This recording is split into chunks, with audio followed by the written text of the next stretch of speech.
रविकांत तुपकर यांचे अन्नत्याग आंदोलन स्थगित, पण लढा कायम. अन्नत्याग आंदोलन स्थगित असले तरी शेतकऱ्यांच्या हक्कांसाठी लढाई संपलेली नाही. रविकांत तुपकर.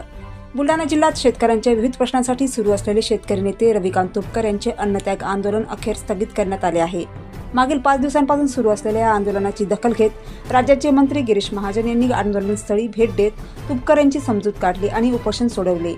यावेळी मंत्री गिरीश महाजन यांनी शेतकऱ्यांच्या सर्व प्रमुख मागण्यांबाबत सकारात्मक चर्चा करण्याचे आश्वासन दिले.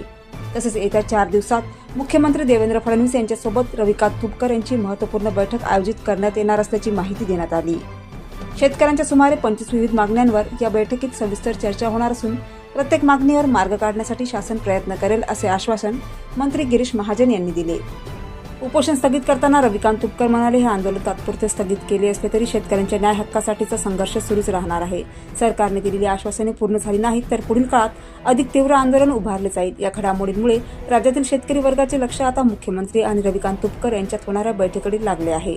या बैठकीतून शेतकऱ्यांच्या प्रश्नावर ठोस निर्णय होणार का याकडे सर्वांचे लक्ष लागले आहे.